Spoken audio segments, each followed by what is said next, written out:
I just purchased this funnel kit on Amazon. You can see it comes with multiple pieces, attachments that attach to this, and we're getting ready to try it out because we're making some garlic aioli.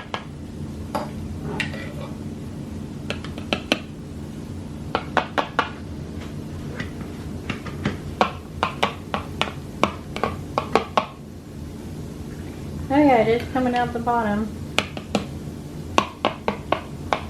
Depending on the thickness, of course.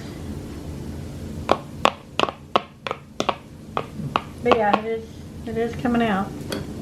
Yeah, I think this is going to work good, especially with all the different sizes for filling up things. This is going to... And they even have little strainer pieces that go in there, so yeah. If it has bits and pieces you don't want to, but it's liquid, like you can strain through.